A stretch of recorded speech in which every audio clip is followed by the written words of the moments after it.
So first of all, I heard that the cops were called during the recording of this record. Not during the recording. We were actually using the AES practice space not far from where we are right now, like on the Bowery. And it was their space for like a long time, and they were kind enough to lend it to us. And I guess we kind of intruded upon like the sanctuary of a neighbor above, and so the cops were called once during like a really big blizzard, and then so we had we were issued a warning, and then a few months later, the cops were called again, and that was basically without any subsequent warning besides like you got to get out of here today, and so so that did happen. And that's like the first time with practice spaces that there's been like a noise issue with you guys? Kind of in that sense, because we've traditionally just been playing in spaces that were sort of designated as like entire areas with other bands, like rehearsing. So people expected it, and obviously the landlord had already cleared it. So, but this was the best space ever. And I feel really bad that we kind of ruined it for the Yaz. I mean, they weren't using it so much at that time. But it was great. It was like underground, and it was sort of kind of like very romantic in the sense that it was like literally one of those grates that you had to pull up from the sidewalk, and no one knew that there'd be a rehearsal space down there, and it was just down the road from where CB's was and right by Phoebe's, and so it had like this whole like New York City rock and roll folklore to it. But then you go down there and they just made it in like such a like nice little clubhouse, and it was just you could forget the city behind, and it sounded great in there, and so it's just like you kind of knew by saying, man, this is the best place we've ever been in, and blah blah blah. We were kind of wishing on like something bad happening, but yeah, it wasn't terrible, but it just kind of was unfortunate for our process, and I felt, like I said, I felt really bad for the Yaz overall. It seems like it's sort of a metaphor for something that I think everybody kind of asks you guys about in terms of like New York changing, where like Right. Your practice space that used to be by CB's is suddenly like the cops are called for making too much rock and roll. Yeah, I think that was all that's been a danger in New York for like a long time. Like, it's hard. It's always been a hard thing to find places to rehearse in New York. Certainly, like standalone spots like that. I mean, they'd been there for a while and they've gone away with it, which is awesome. But those things are hard to get away with in this day and age. But yeah, in modern Manhattan, that's like unheard of. It's super affluent, and it's difficult to find kind of. It's less of a diverse, artist-friendly environment as it was, even 10, 15. And so, years before that, obviously, it's not quite, just as an island, it's not quite as diverse as it used to be. Well, even Brooklyn with like bunch of the venues shutting down. Yeah. But I guess time moves forward. And pretty fast. And New York really is just not it's a great town, but it's never been a loyal town. It's a town about its own evolution, and anyone thinks that it owes something to you is kind of it's in store for a bit of a hard lesson. That's something that I definitely thought of like back in the day. It's great, but it doesn't wait for anyone, and you either keep up with it or you decide you don't want to keep up with it, you leave. But it's not it's it's got its own beat, and it's up to you if you want to be a part of it or not. So speaking of like a role within something, your role within the band has always seemed kind of like level-headed, like calling Matador or emailing Matador your demos over and over again. Or emailing? No, it was like mailing your paper demos. Cuts and all. Yeah, and I was reading Meet Me in the Bathroom, and everybody was like talking about like clubs and stuff, and a lot of your quotes were explanatory rather than the drugs are crazy. Can you talk a little bit about your role in the band and how it's Can you talk a bit more about the drugs then? The drugs, yes. Tell me all. Just kind of how, obviously you guys started in college and you were teenagers and younger. How has your role in the band evolved? My role? Yeah. Specifically? Well, in the early days, it was like I was working at record labels and stuff like that, and we had to sort of kind of plan a way to like try to keep moving forward, keeping some sort of momentum. And it's hard to keep a band together, like young dudes together in New York City when we had no money, and rehearsal spaces cost a lot of money, and just, people are being torn in many different directions as far as what they want to do and what's important to them. So that's kind of why I fell into that role. I think just having worked at record labels, I knew the most about that kind of stuff, and I kind of wanted to keep our momentum. I thought it was important for us staying as a band. But we have management now, so that's a big one. We have a record label now. That's another big one. We've had those things for like a long time, but I don't know. I'm over the years, like it's definitely I think we definitely were founded like on being like democracy and everyone having like just a platform to speak their mind and so forth, and having a say on where the songs were going to go and where the band was going to go, and at least it wasn't like one dude's show. Or so nowadays even more so. I think we have like our communications like really good, and this record really, Marauder, was just sort of a great.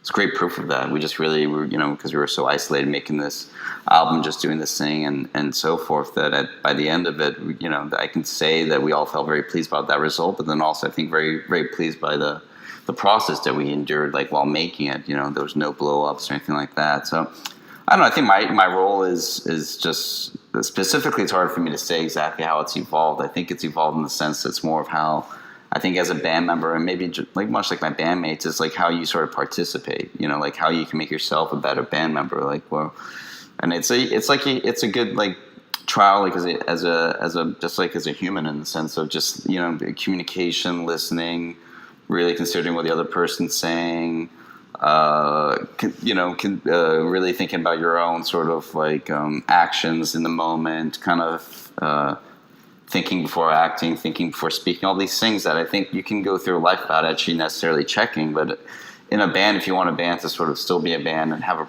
keep going and still feel very like vital when you're writing music together, I think those are things that you do have to improve upon and become better and better at, because they don't, I don't think you're necessarily born with those skills always. You have to develop them, and you could probably go through a good portion of your life without being tested to really develop those. But in a band, and especially a band that's sort of like I was saying is democratic and everyone having a piece of it and everyone owning it, those things are very important. So your role in writing, I know you've always been like pretty instrumental in writing songs. There's a pun in there that wasn't intended.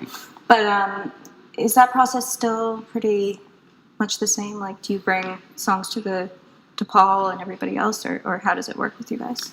Yeah, I mean, the songs usually start with me on Marauder. That's how all the songs started, with me. And then basically, so we finished touring on our last record, El Pintor, in the fall of like 2015, and then from that point onwards, like for the next year, I think I started kind of writing and traveling and writing and so forth and collecting, and then just I mostly write like on a classical guitar and stuff like that I've had like since I was like a little kid, not for sentimental reasons, but I just like the sort of something about classical guitars really appeals to me, and then I basically just make a really rough, very bad sort of demo of like with an arrangement of those songs, and then Paul and I got together. I think like maybe the end of 2016, I started kind of sing. I played him from a few of those pieces of music, and he started on the bass and had a vocal setup. And I think we started If You Really Love Nothing, what would become If You Really Love Nothing, in the Rover. And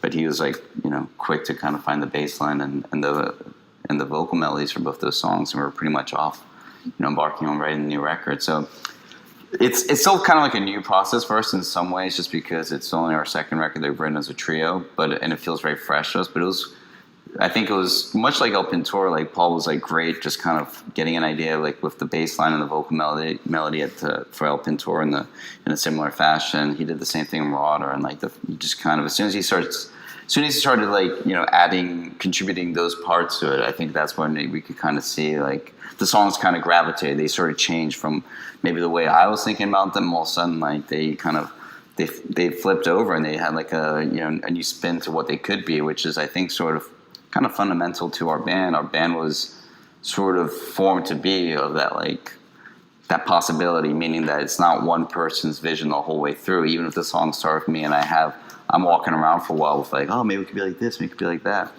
as soon as I put a song on the table and I play it, and Paul has a reaction or Sam has a reaction, it could turn to another direction, and then maybe someone has a third person might have a reaction to not me, but to whoever had the second reaction, and then also, so it's like, it's really, we don't know what the result will be.